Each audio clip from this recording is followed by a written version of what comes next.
Have you suspected that your dwelling place has been infiltrated? That people have put cameras in your house? That people have set up little scenarios, maybe at your work environment or at places that you frequent? Are you one of those targeted individuals who have, had your personal property tampered with? Things in your dwelling, maybe your vehicle or on your property? The first thing that you have to remember, and we're going somewhere with this, is that, of course, and I've talked about this before, that it's wrong.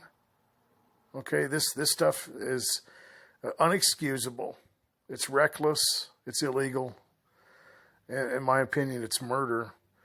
But the other thing, and this is going to give you power, it's not that you have to pretend that this is not going on. I've talked about the fact that you don't want to react. Okay, great. Okay, but you have to kind of channel that energy, right? It's there. You can't deny it. You don't have to meditate yourself into another dimension or pretend it's not happening, or try to give yourself a psychosis that's funner than the one that the people that are messing with you want you to have. But you need to remember that when you don't react, it pisses them off. It does. You got to know that. They have gone to a lot of trouble, guys, to yank your chain. They've gone, to a lot of trouble. They put a lot of effort. They've sacrificed their time and resources just to try to get a rise out of you. And when it doesn't work, well, that goes right back at them. You have to know that. Okay, it's just realistic. I'm not saying you have to become like them, but if anybody should be stressed out, I think it's only fair that it be them. I do. I think that's okay. I don't think there's anything wrong with that. I'm not saying you have to sit around in your house in your underwear with your gut sticking out and you don't care. That would be effective. It's kind of what I do. But you don't have to do that, But you do have to have a nonchalant, way about you, that you don't have a care in the world. After all, guys, you're just like anybody else. Don't believe the lie. Don't get into that self-scrutiny. That's one of the biggest things that these people want you to engage in. They want you to believe that, everybody in your, immediate area is, watching you, or you're part of some type of, Truman Show or whatever. And, they know your thoughts. They can read your mind, and they know, all the little things that you're thinking of. And then, you start to criticize yourself. You start to nitpick at yourself. You start to scrutinize everything that's popping into your head. And a lot of that stuff isn't even from you. Okay? When you're getting into the Bible, especially in Romans chapter 7, a lot of people make the mistake in thinking that, when they're dealing with the flesh, you try to do something good, you can't do it. Specifically Romans 7:20, okay? The good that you want to do, you can't carry it out. The bad that you don't want to do, you end up doing it. That's not the end of the matter. And it's not that your flesh is evil. Okay, that's talking about, a mindset. It's talking about a frame of mind. It's not talking about your skin. It's not talking about, the meat that's on your bones. Okay, it's not that type of flesh. It's not, sarks. Like chili con carne. It's talking about the way you think. Okay? A lot of people will have that mentality. It's my stinking rotten flesh. I did it again.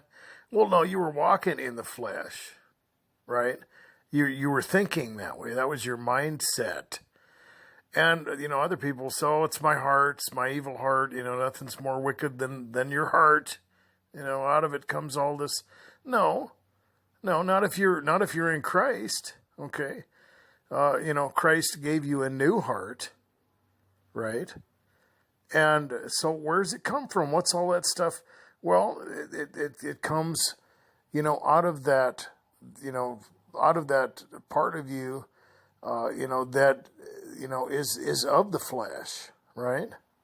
And, when you become a believer, it doesn't mean that all of a sudden all that stuff is gone. It's like yeast. It has to get worked out of you. It's a process. It's kind of like a siphon filter in your mind. And sometimes we walk in that way of thinking, and sometimes we don't. You walk by the Spirit and you don't fulfill the desires of the flesh, but it's a mindset. And what I'm getting at is that, when that stuff happens, what does Paul say? He says, it's not you that do it. It's not you that where the sin comes from. It's the sin that lives within you that's doing it, right? Paul said, I don't even judge myself. So, a lot of that stuff that, because if you're into that, if you're one of those people, I don't know if I'm talking to somebody right now, that, you've got that type of paranoia you're wondering about. A lot of times street theater involves that type of an attack. Directed conversations, you get all kinds of street theater. People are messing with your head, and then it kind of happens to people, especially new targeted individuals. And then it's like a reciprocal effect. And, what I'm saying is, just like that, just like, Romans chapter 7, a lot of things, that you're dealing with that really have nothing to do with you. Some of it's, coming out of your sin nature. Some of it's probably coming from the kingdom of darkness. A lot of it's, coming from the fact that, you've been attacked and you're paranoid. You've been subjected to that type of trauma, and it's affected the way you think. And you just got to let that stuff go. You're just like everybody else. And some of the attacks that come at targeted individuals are innuendos, and that also changes the way that people process information now. Instead of just, thinking about the words that people are saying to you, maybe in a conversation or conversations around you, you are trying to think of several different things at once, and you're going to short circuit your brain, right? It's very exhausting to try and figure out whether somebody is trying to say something, through that type of conversation, that technique. And, I've talked about that before too. You need to you don't care. If somebody, can't talk to you without, talking in code or using innuendos or whatever, you don't want to talk to them. That's defying all the principles of a rational, meaningful conversation. But what I'm getting at is that your self-esteem is gonna feel that, that prick. You're gonna have, a complex if you feel that you're being dominated that way. A lot of times, all these things are going to be systematic. So you're going to be attacked. You might experience the break-ins or street theater. You're going to get harassed, or your personal space is going to be invaded. You're going to feel helpless. You're going to feel fearful. And, even those emotions are associated with shame a lot of times, even if they're just normal emotions. It's just the way we've been raised, which is another way to infiltrate the mind of an individual, and that comes from the kingdom of darkness, right? You're not supposed to show normal emotions. It's not okay, for a man to talk about, the fears and be honest, or to show any type of sensitivity and so forth. And what happens? Well, those normal emotions are connected with shame. And, a person's, self-esteem can get, taken way down there is what I'm getting at. And then the whole thing has reciprocity.